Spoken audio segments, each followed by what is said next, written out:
বাড়িতে আপনার প্রথম দিতে হবে 251 টাকা, পরবর্তী দেবেন 151 টাকা, পরপর 3 তারিখ। এবং আপনার যদি ওই হয় 82 হয়, ভোট বেড়ে গেছে, রক্ত পড়ছে, 82 জন্য তাবিজ স্বপ্নে পা আমার মা দেয়। আমার মা বাড়িতে না থাকলে আপনার ভাবি দিবে, অনেক দূর দূর থেকে আসে, তার জন্য 121 টাকা সৎকা। আপনার মাজায় ব্যথা, আপনার চোখে যন্ত্রণা, নাক দিয়ে পানি পড়ে, কাশতে কাশতে বমি হয়, আপনার হাঁটুতে জ্বালা, আপনার পেট কামড়ানে, পায়খানা করতে গেলে কষতে হয়, আপনার অনেক কষ্ট হয়, দূরে মানুষ ঠিক পায় যে ওই লোকটা মরবে না পায়খানা করবে, আপনার তা সেরে যাবে ইনশাল্লাহ। স্বপ্নে পা মাত্র 21 দিন মাথায় রাখবেন তাবিজটা।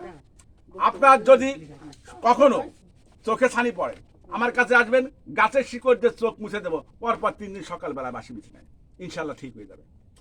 আপনার কোনো সমস্যা হবে না, মাথা যন্ত্রণা থাকবে না, পেট কামড়াই থাকবে না, বাতের ব্যথা থাকবে না, হাঁটুতে ব্যথা থাকবে না, আপনার পায়ে কামড়ানো থাকবে না, আপনার খাওয়ার রুচি থাকবে, আপনি খাইতে পারেন না, গ্যাসের সমস্যা কিছু থাকবে না ইনশাল্লাহ। আপনি যদি চোখ বুঝে আল্লাহ রাস্তে খান আমার স্বপ্নে পাওয়া জিনিস। আর আমার মা স্বপ্নে পেয়েছে নিউমোনিয়া, হাঁপানি, ছেলেস্তা। একদিনে বাচ্চার থেকে 100 বছর বয়স্ক মহিলা পুরুষ সবাইকে দেওয়া হয় শনি মঙ্গলবারে। আপনাকে 82 জন্য শনি মঙ্গলবারে, ওটাও স্বপ্নে পাওয়া আমার মা। অনেক দূর দূরান্ত থেকে লোক আসেন। হাঁটুতে ব্যথা কোনো কিছু আপনার যদি শানিক থাকে শানিককে বান্ধব দেবে, আপনার যদি সুতি থাকে সুতি, এই সব স্বপ্নে পাওয়া আল্লাহর দান। হাঁটুতে ব্যথা, হাঁটুতে জ্বালা, হাঁটুর ব্যথা জ্বালার জন্য আপনি আমার কাছে মালিশ নিয়ে যাবেন, আমি আপনাকে মালিশ দিয়ে দেবো। ওই মালিশে আপনার 21 দিন মালিশ করতে হবে, বিছাবে না, বাসি বিছাবে। জি।